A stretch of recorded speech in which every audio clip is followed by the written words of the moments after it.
This video is something different. It's not my usual train video.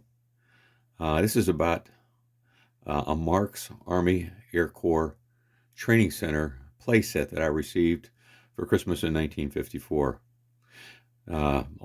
Just about all my uncles were involved in World War II and the fighting, and it was pretty much split. About half were in the Air Corps and half were in the Army, uh, the ground troops. So this is a kind of a set I wanted because I would grow up listening to the stories from my uncles of World War II, and two of my uncles flew on bombers, um, and they were great stories. And for a young kid, this it was something that really stirred my imagination. Anyway, Marx came out with a lot of uh, Army Training Center sets, and starting in the early '50s.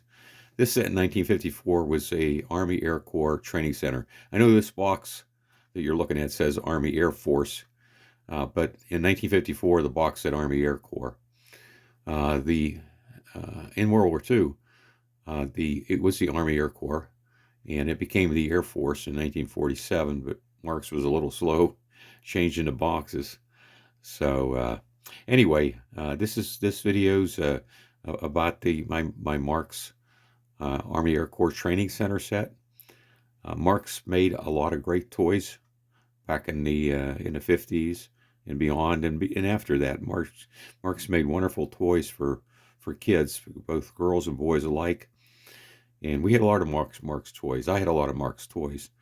Marx toys were affordable and well made and very enjoyable.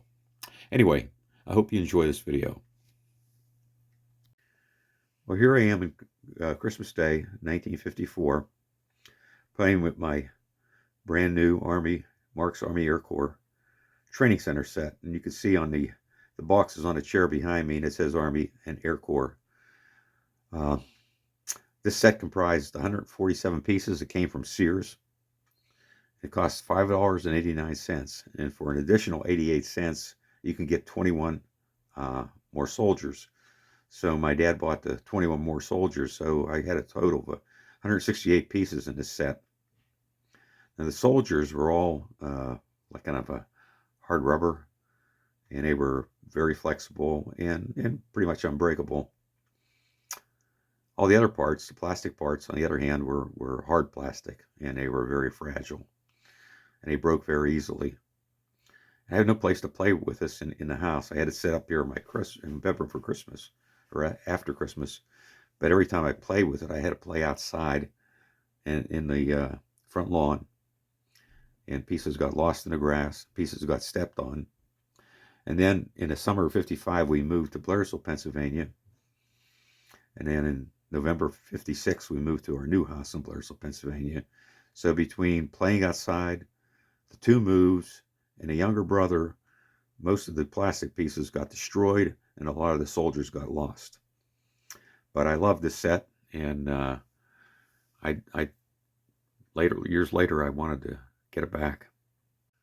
Here's another view of me playing with the set on Christmas Day in 1954.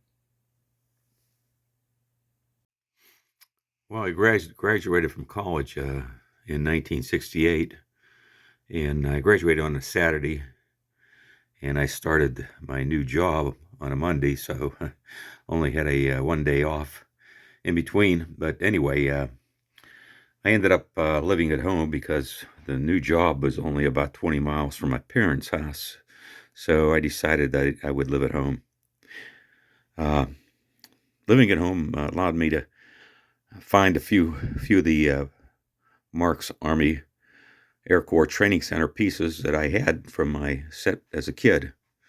The only couple of hard plastic pieces that survived were one of these trash cans on the platform, and several of the guns, not the stands. The little tripods are very fragile, but the guns tended to survive. So I had a few of those, and a number of the soldiers, which are there was like a rubber so they weren't hard plastic like the other pieces. Anyway, I started going to antique stores, flea markets, train shows, any place I could go to try to find the pieces that I needed. And I picked up a lot of pieces slowly but surely. It was a long time, for years, trying to put this set together. And then in 1998, I discovered eBay, and I got on eBay, and I was able to start finding a lot more pieces that I needed. Of course, the problem with eBay was you might find a couple pieces that you needed in a lot of maybe 50 pieces, and most of them you didn't need. So, but you had to buy them to get the pieces that you needed. So, as a consequence, I ended up with lots of soldiers, lots of the field equipment, the tents, the guns, and a lot of trucks and airplanes and office furniture and fence pieces. You name it, I got a lot of them. But that's okay. They hold some value. But through that all, I was able to collect the actual set, the entire set that I had as a kid, with the exception of the set box. An interesting thing about the Army guys, there was several different kinds. Okay, first off, what you're looking at here are the guys, and there were 17 different poses, and they came in the original Marx Army training centers, and they're fairly common because there was a lot of the training center sets sold, just the basic sets, and they were relatively inexpensive, and so you can find a lot of these very easily. But in the premium sets, in later sets, particularly the set that I got in 1954, they had these different guys. They were called camp poses. And there was 15 different poses. And these pieces are actually very, very difficult to find and very rare. And I'll explain that in a minute, what these things go for. And of course, then there was the Air Corps men. You had mechanics and armorers and pilots. And I think there was a total of 13 different, maybe it was 15 different, I can't remember exactly, but of these guys. This is a little nurse holding a canteen. She's one of the camp series of GIs. Here's a blow up on her. This was an eBay ad from 2000. There she is in 2000. And I'm going to turn this thing over. And I printed this when there were still 4 hours and 37 minutes to go. And you can see at that point, the bid was $32. This is in 2000 for that one figure. Crazy. I didn't spend that much money for them, but that's what they were going for. People were bidding on them. As an aside to this video, and also to throw in a little bit of trains, because I'm a train guy basically. Back in the early 70s, I took some of my Lionel trains and made an Army train set. And my thought was, if I ever made a layout with my Army Air Corps playset, I would have a train to an Army train to go with it. And this, I took this is a Lionel switcher. I can't remember even which one it was, but I took this switcher, and I took a number of the cars and sprayed painted them with a olive drab paint, Tester's olive drab paint that they sold for their military models. And then I took one of my original machine guns from my original set, and drilled a hole in the top of that switcher and mounted it's a 30 caliber water-cooled machine gun. Probably not the smartest thing to do from a collector point of view, but of course paint it wasn't the smartest thing to do either. But that's okay. I have a Army set with a number of cars. I probably got about a dozen cars. Got tanks on them and jeeps and all sorts of things. So if I ever do set this up on a platform. I have a nice train to go with it.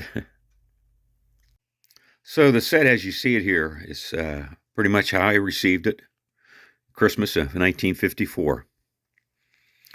Now, if you looked at it came from Sears. If you looked at the Sears catalog for 1954, it was pretty much exactly as what's here, but with the exception of, instead of a Cutlass jet, which is right there, in the catalog, it showed a Sabre jet,